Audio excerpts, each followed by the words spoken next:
Amigos, sejam bem-vindos ao canal Reproduzindo a História no Esporte. O tema deste vídeo é a história da seleção brasileira de 2002. Vamos mostrar todo o caminho da seleção até a chegada do sonhado pentacampeonato.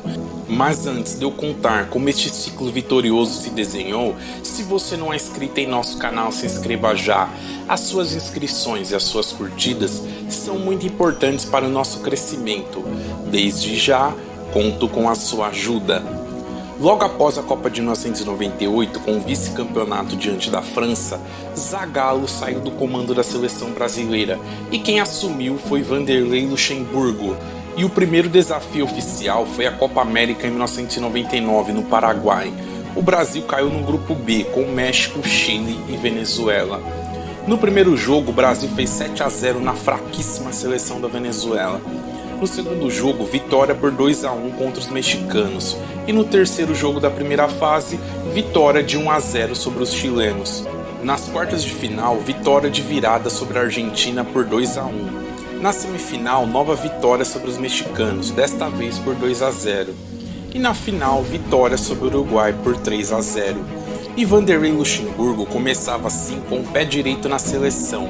Mas, na edição da Copa das Confederações de 1999, disputada no México, o Brasil terminaria derrotado na final por 4-3 pelos donos da casa, ficando assim com o vice-campeonato. O Brasil então iniciou sua campanha nas eliminatórias para a Copa de 2002, em março de 2000, com um empate sem gols contra a Colômbia jogando fora. Ronaldo, melhor jogador do mundo e astro da Internazionale, já estava fora devido à sua primeira contusão no joelho e ficou 5 meses fora. Voltaria aos gramados em 12 de abril do ano 2000, numa partida entre Inter e Lazio pela Copa Itália. Mas o que era para ser um simples retorno aos gramados se transformou em um pesadelo para Ronaldo. Ronaldo rompeu o tendão patelar do joelho direito após estar somente 6 minutos em campo, numa das contusões mais assustadoras e dramáticas da história do futebol. O fenômeno ficaria quase 15 meses afastado dos gramados. E a seleção teve que seguir sem seu maior astro numa eliminatórias de pontos corridos pela primeira vez na história. Nos jogos seguintes das eliminatórias, vitória em casa sobre o Equador por 3-2 e fora de casa diante do Peru por 1-0. Tudo parecia tranquilo, mas na rodada seguinte, um empate em 1-1 com o Uruguai, num jogo bem fraco. As críticas ao desempenho da seleção de Luxemburgo foi grande. Mas na derrota para o Paraguai na rodada seguinte por 2-1, jogando fora de casa, que a pressão aumentou literalmente. O detalhe é que o próximo adversário do Brasil era o maior rival, a Argentina. Os hermanos até então tinham 5 vitórias em 5 jogos, com 14 gols pró e 2 contra. Mas o Brasil contrariou o pessimismo da torcida e da imprensa, e com um show de Vampeta e Alex no Morumbi, venceu os hermanos por 3-1, aliviando um pouco da pressão. Você pode estar pensando agora, a vitória diante dos maiores rivais fez o Brasil decolar, ter mais confiança, certo? Errado. Na rodada seguinte, foi surrado fora de casa pelo Chile por 3-0 e as críticas ao trabalho de Luxemburgo voltaram com força. Nem a volta de Romário e o placar de 5-0 diante da fraquíssima Bolívia no próximo jogo fizeram o tom das críticas abaixarem. Com a campanha patética da seleção olímpica em Sydney 2000, comandada pelo próprio Luxemburgo, derrotada por Camarões nas quartas de final, e pela CPI do futebol, que investigava casos de corrupção no futebol, a pressão então ficou insustentável e Vanderlei Luxemburgo foi demitido. Com Candinho, auxiliar de Luxemburgo como interino, o Brasil goleou a fraquíssima seleção da Venezuela fora de casa por 6-0, com 4 gols de Romário. E para o lugar de Luxemburgo, o escolhido foi Emerson Leão. No primeiro jogo com o novo técnico, vitória sofrida diante da Colômbia por 1-0 no estádio do Morumbi, num jogo marcado pelos protestos da torcida atirando bandeiras no gramado. Nas rodadas seguintes, derrota para o Equador em Quito por 1-0, empate em 1-1 em casa contra o Peru. e as convocações um tanto quanto estranhas, por exemplo, a de Leomar, atleta que atuava no esporte, acenderam a ira dos torcedores contra Leão e a seleção. Somado a isso, a seleção fez uma campanha ridícula na Copa das Confederações de 2001 da Coreia e do Japão, sendo derrotada na fase final pela França por 2-1 e na decisão de terceiro lugar, derrotada pela Austrália. Após a chegada de Leão ao Brasil, o técnico foi demitido, faltando um ano para a Copa do Mundo, e o ciclo era uma bagunça completa. Para o lugar de Emerson Leão, que se sentiu traído pela CBF, veio Luiz Felipe Scolari. Na estreia de Felipão nas eliminatórias, derrota para o Uruguai em Montevidéu, sendo esta a última vez em que Romário começou jogando pela seleção nas eliminatórias. Na Copa América de 2001, numa edição controversa sediada na Colômbia, que sofria problemas de segurança interna, a seleção de Felipão conseguiu a proeza de ser eliminada pela inexpressiva seleção de Honduras, num dos maiores vexames da história da seleção brasileira em todos os tempos. Nesta altura do campeonato, a não classificação para a Copa do Mundo pela primeira vez era uma possibilidade real a ser encarada pela torcida e pela imprensa. No jogo seguinte das eliminatórias, vitória de 2-0 protocolar sobre o Paraguai, desta vez jogando em Porto Alegre, aliviando um pouco da pressão. Mas na rodada seguinte o Brasil teria que enfrentar a Argentina em Buenos Aires. Apesar de ter saído na frente do placar, a seleção não aguentou o melhor conjunto dos hermanos e a pressão da torcida no Monumental de Nunes lotado e perdeu de virada por 2-1.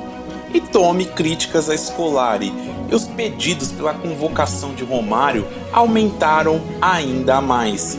Mas o treinador os ignorou no jogo seguinte, com uma vitória apertada sobre o Chile por 2-1 em Curitiba. Vitória esta fundamental, pois o próximo duelo era na altitude de La Paz contra a Bolívia, e uma não vitória diante do Chile poderia custar uma vaga para a Copa. A seleção então subiu a La Paz e perdeu por 3-1 para a Bolívia, no penúltimo jogo das eliminatórias. Isto significava que o Brasil tinha que obrigatoriamente, na última rodada, vencer a horrorosa seleção da Venezuela para garantir a vaga sem depender de nenhum resultado. E a seleção fez exatamente isso, vencendo a seleção Vinho Tinto em São Luís por 3-0, com 2 gols de Luizão. A seleção terminaria então a sua pífia participação nas eliminatórias em terceiro lugar, empatada em número de pontos com o Paraguai, que foi o quarto colocado, 1 ponto atrás do Equador e distante 13 pontos da Argentina. Nesta altura do campeonato, a confiança na seleção brasileira para o Mundial da Coreia e do Japão era baixíssima, para não dizer nula. A torcida protestava contra as escolhas de Felipão e também pelas não escolhas, em especial por não convocar o Romário. E foi neste emaranhado de incertezas que Scolari tomou a decisão mais controversa e que se tornaria acertada, que era a convocação de Ronaldo para a Copa, após mais de 2 anos de contusões, sendo a última gravíssima, e havia o questionamento se Ronaldo voltaria ou não a jogar futebol. A estreia do Brasil na Copa do Mundo de 2002 aconteceu no dia 3 de junho em Ulsan, na Coreia do Sul, contra a Turquia. O Brasil venceu por 2-1 de virada. Hasan Şaş, aos 47 do primeiro tempo, abriu o placar para os turcos, mas Ronaldo, aos 5 do segundo tempo, após cruzamento de Rivaldo, empataria, e aos 42 minutos do segundo tempo, Rivaldo marcaria de pênalti. Aliás, um pênalti bem polêmico, para dizer o mínimo. Então o Brasil sairia com a vitória muito suada sobre os turcos, em um jogo também marcado por uma simulação de Rivaldo, que acabou com o jogador turco expulso. No segundo jogo, no dia 8 de junho, em Sogpo, na Coreia do Sul, o Brasil venceu fácil a China por 4-0, com gols de Roberto Carlos aos 15 minutos do primeiro tempo de falta. Rivaldo, aos 32 minutos, ampliaria para o Brasil, e aos 45 minutos após pênalti em Ronaldo, Ronaldinho colocaria os 3-0 ainda no primeiro tempo, e aos 10 minutos do segundo tempo, foi a vez de Ronaldo marcar e dar números finais ao jogo. No dia 13 de junho, a seleção goleou a Costa Rica por 5-2 em Suwon, na Coreia, no seu último jogo da primeira fase. Mesmo com o time modificado, Ronaldo marcou aos 10 e aos 13 minutos do primeiro tempo, abrindo 2-0 no placar. Edmilson, aos 38, fez um golaço, um dos mais bonitos desta Copa, se não for o mais bonito. O Antiope diminuiu no minuto seguinte para a Costa Rica. Na segunda etapa, a Costa Rica ainda diminuiria mais, com Gomes marcando aos 11. Mas Rivaldo aos 17 minutos e Júnior aos 19 completariam a goleada e o 100% da seleção brasileira na primeira fase. 3 jogos, 3 vitórias, 11 gols marcados e 3 sofridos. Nas oitavas de final, o Brasil foi para o Japão, em Kobe, para enfrentar a Bélgica. E com toda certeza, este jogo foi o mais difícil para a seleção na Copa. Os belgas criaram muitas oportunidades, até fizeram um gol com o Wilmots. Na minha opinião, e na opinião da maioria das pessoas, foi muito mal anulado. O alívio veio com Rivaldo aos 22 minutos do segundo tempo, num chute de fora da área, que contou com um desvio, tirando totalmente a possibilidade do goleirão belga de chegar na bola. No entanto, este alívio foi momentâneo. A Bélgica seguia muito perigosa, até que num contra-ataque Kleberson achou Ronaldo, que marcou aos 43 minutos do segundo tempo, colocando 2-0 no placar, num jogo tenso, difícil, em que a Bélgica na maior parte do jogo foi melhor que o Brasil. O detalhe deste jogo é que este jogo foi o último jogo de Juninho Paulista como titular. Kleberson entraria em seu lugar, e esta troca, na minha opinião, foi fundamental para o sucesso da seleção no restante da Copa. Quero saber se você concorda com a minha opinião ou não concorda. Utilize o espaço de comentários. Nas quartas de final, o Brasil foi até Shizuoka, no Japão, no dia 21, enfrentar a Inglaterra. A atmosfera deste jogo não era tão favorável à seleção brasileira. Pela primeira e única vez neste Mundial, a torcida brasileira foi minoria no estádio, e havia uma certa desconfiança da torcida e da imprensa, devido à fragilidade dos adversários da primeira fase e do desempenho ruim nas oitavas, mesmo com a vitória diante da Bélgica. O temor era a famosa jogada aérea dos ingleses. Aos 23 minutos do primeiro tempo, após uma pichotada ridícula de Lúcio, Michael Owen abriu o placar para os ingleses. E apesar deste gol, era nítido que a seleção melhorou muito em relação ao jogo passado. E até que aos 47 minutos do primeiro tempo, após David Beckham literalmente pipocar numa dividida na linha lateral, Ronaldinho entortou Ashley Cole e rolou para Rivaldo empatar o jogo.